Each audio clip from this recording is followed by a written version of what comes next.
Did you know since 1986 the Prairie View Athletic Club has been in full support of Prairie View athletics from football to tennis? The Prairie View Athletic Club has been there in the time of need.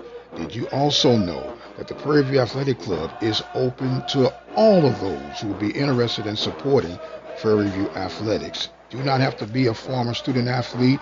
You don't even have to be a graduate of Prairie View. If you are a community member at large and you would like to support the efforts of the Prairie View Athletic Club in support of Prairie View athletics, simply call 936-857-5817 and join today. The Prairie View Athletic Club, supporting Prairie View athletics since 1986. Call for more information right now. 936-857-5817. It's the radio guy. Welcome to another episode of the Mike Prince Show. Of course, it is our duty to bring you news that you could use. Today is absolutely no exception to the rule. You can follow me on Twitter at The Mike Prince Show. The YouTube channel is Open Mic Broadcast Network. Our website is obnradio.com and the 24-hour dial-in message line, 713-570-6736. And without any further delay, we're going to jump right into today's episode, where we're on the cusp of the NCAA tournament starting for the men and women. The Jackson State Tigers drew the Baylor Bears, and they'll open up in San Antonio from the women's division. And of course, Texas Southern will open up against Mount St. Mary in Indianapolis. But if there was something that could leapfrog that, it had to come late in the evening on yesterday from the Hill at Prairie View A&M University. It was released that the Panthers' upcoming events on the 20th and the 28th of this month, taking on the likes of Alabama A&M and the Jackson State Tigers, have been postponed because of COVID protocol contact tracing. So those two games have been pushed back, and it looks like that the rescheduled dates for those events could be April 3rd and April 24th. Stay tuned here at the Open Mic Broadcast Network as we continue to give you the updates on the latest and the greatest that's going on. A couple of midweek baseball scores. Tulane was victorious over the Texas Southern Tigers by the score of 12-6, and Lamar was victorious over the Southern Jaguars by the score of 7-5. We have scheduled to come on the Brazos Valley Schools Credit Union hotline Athletic Director Kevin Granger. But before we do that, we received a call on the message line, 713-570-6736. We'll play that and try to explain this momentarily, and we'll come back and continue on with the interview with Kevin Granger. Brazos Valley Schools Credit Union has 13 different locations to better serve you. For more information, you can contact them on their toll-free number, 855-391-2149. Or you can send an email to information@bvscu.org. Yes, I am a HBCU alumni, SWAC graduate, and yes, I graduated from Prairie View A&M University. I have a question that's been haunting me in this ranking that the SWAC had with the men's basketball season. Prairie View was 13-0 in conference play, and Jackson State was 11-0. My question to you, whom it may concern, is how did you call them co-champions when I won more games than you won? How could it be determined that we are co-champions, but then in the end, you come up with the final analysis that Prairie View was the number one seed. So if you can come up with the number one seed in the end, why weren't they the champion rather than the co-champion, especially since you won two more games they won? That's a question that I would like to have answered. And it's nothing, against Jackson State, Yes, I'm a Prairie View man, and I have no problem with saying it. But if it would have been the other way around, I would have had the same question. I worked sports for 15 years. I was a sports announcer and a sports reporter in Dallas with the Cowboys, the Mavericks, and all of that. I've never seen anything like it. How can I be 13-0 and you 11-0, but you co-champion? Give me an answer, and I appreciate it. Thank you. And we do thank you for that call. Remember, you can call in, leave questions, comments, inquiries, whatever might be on your mind and heart at 713-570-6736. I will first refer back to our interview with Dr. Jason Cable on our Sunday Night Live edition of the Mike Prince Show, where he addressed this very issue. However, I'll recap it that we could move forward. Due to the added stress levels, the conference felt that it would have been best to name co-champions because of the records of both teams. Although Prairie View had two more victories than Jackson State and they didn't face off with each other, they felt that it would have been best to just name co-champions. But I do take in your point that if you had to decipher some type of pecking order to determine who's the number one seed, why couldn't the number one seed just be the champion? Either case, the Texas Southern Tigers were the last men standing at the SWAC basketball tournament, and they will be representing the conference starting this Thursday. We'll now go over to the Brazos Valley Schools Credit Union hotline and hear from the athletic director, Kevin Granger. And welcome back to the Mike Prince Show and the Brazos Valley Schools Credit Union hotline.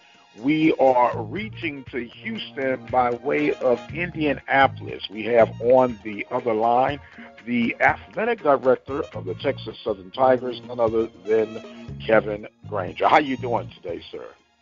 Great. Thank you for having us on, Mike. Always a pleasure to join on, and we're excited to be here. Well, we're excited to have you there almost. I say that in a jokingly way. Victorious over my beloved Panthers. You guys went through the gauntlet of things, and if you did it the right way.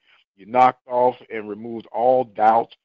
What was that like for you to experience that as the administrator of athletics and then rekindling some of your old playing days when you were on the hardwood? Well, it was a great feeling. I was extremely happy for our men's basketball program to actually be able to endure a pandemic and get through a pandemic during this time and still be able to go out there and compete and win the championship. Says a lot about our student athletes, our coaching staff, and our university and department as a whole.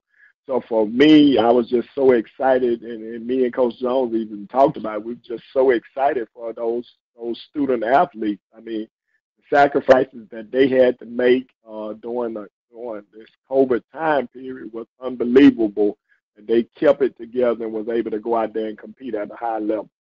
Absolutely. And you're talking about getting it done the hard way, Coach. You were picked to win, and you were seeded number 3 with the turbulence that we had, of course, through COVID-19, ice storms that you guys weathered the storm through, and then to come out on the final day to be the last man standing, it's got to be special, and it's got to be one of the most memorable ways of winning a championship. Yeah, it was for us, as you stated and as I stated earlier, with all the obstacles and things and circumstances that you had to deal with to even get to this point. One thing about us, Mike, we always felt that we were one of the better teams in the conference. As you said, we were picked to win it, and although we lost, a few, we never felt like we were below any of the teams that they had at the top. Sir. Now, when you're talking about that and you're going through all this grind, what is the message that you're relying to your coach, that he relies to the players or relate to the players and say, hey, guys, let's just stay focused. Let's not listen to all the outside chatter. We know what we have internally. Well, we kind of dived in and dove in, if you want to say, to some of the games and looked at the ones we lost. If you remember the first game we lost at Prairie View, Mike Weathers, who was the MVP of the SWAC tournament, got hurt early in that game and got a concussion. And so we knew he missed that game, and we felt that we only lost by 6 points. You take the next game, he couldn't play because he was still under concussion protocols, and we lost to Grambling by a few points. Then you fast forward to our game where we were obviously sitting out in Jackson for that period of time during that storm. And then to come back and play Prairie View, which has done a tremendous job. I'll give them a lot of credit in the regular season and things of that nature. But we lost to them by 2. We missed 12 free throws and had 20-some turnovers. We knew we were a much better team and could at least control things a little better. And we felt that if we did that, that we wouldn't have any problem with, competing against the team, against Prairie View. It all came together Saturday in Birmingham, Alabama, and you're talking about a short-lived celebration.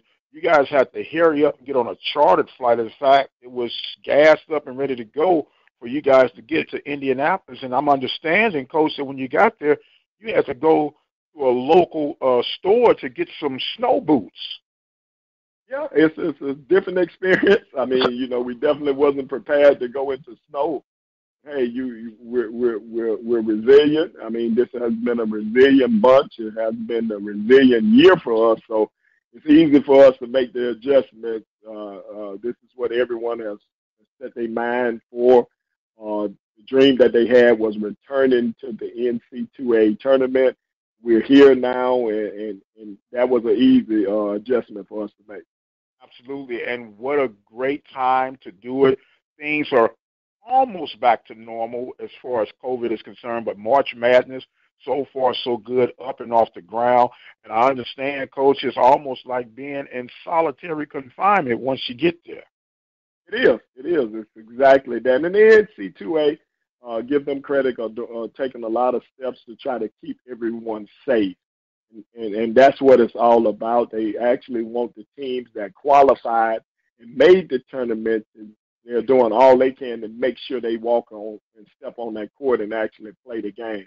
And for us, that's the most important thing. Been going through this type of, protocols all year, whether it was on our own campus. We tried to do everything we could to keep our student athletes safe. And we're kind of used to, making the adjustments and doing the things you need to do so you can get on the court.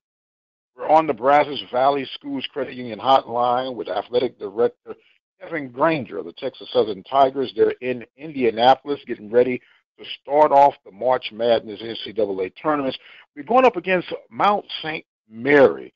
Do you know much about them? I know you guys are doing the Mad Scramble, getting any film and anything developed, but it should be a very intriguing matchup. Yeah, we're excited about it. I think, if you asking me, do I know a lot about them? I know very little.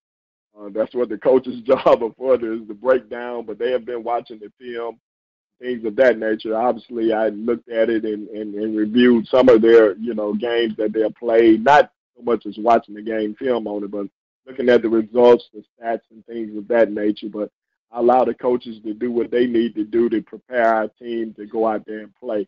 We feel real good about the matchup. We think it's a matchup that we can obviously go out there and compete against. And hopefully on Thursday night, our motto is, when the horn sound, we just need to be up by 1 so we can keep advancing. I know that's right. Now, we were trying to figure out what the time frame would be for that game. Have you got a defined time yet, Coach? Yes, it will be 5:10 here, so that's 4:10 back home. Okay, 4:10 Central Standard Time in the PM, ladies and gentlemen, not the AM. So right, exactly. And they can view that game. I know it's on one of the CBS affiliate networks on True TV. Yes, sir. Yeah, True TV. Okay, well, we'll be there with some maroon and gray on temporarily, Coach, through this tournament run to help pull you guys through it. And I know it's an exciting time on the campus of Texas Southern. You got a huge game coming up on the football side of things against the Southern Jaguars on this weekend. So you got a pretty busy week ahead of you, sir.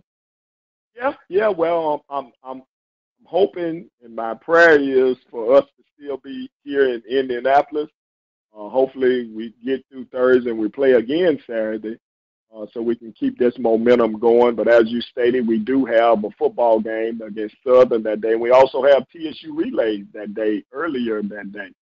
So it's a lot going on. Then we have a bowling championship that's taking place in Arlington that weekend, this upcoming weekend as well. So as you stated, we got a lot of sports playing, a lot of events going on. But, hey, we're trying to do the best we can to manage all of them. It's just an exciting time, and we're just thrilled to be our teams to be out here competing. Sir, and enjoy the snow if you can, sir. If you get a chance, Coach, you need to get out there and make you a snow angel. So take a picture of it and send it back to Texas. That's what you need to do. Right. Yeah, I agree. We'll try to do that. Well, Coach, we appreciate you so much for making some time to be with us. Good luck to the Mighty Tigers of Texas Southern as they will represent the Southwestern Athletic Conference in the NCAA tournament. Coach, you got any last thoughts and comments before we dismiss on this segment? Yeah, I want to just thank all of our supporters who supported Texas Southern University athletics this entire season. We couldn't have gotten this far without you, and hopefully we'll keep moving on and continue to make the Tigers and Tigerland proud.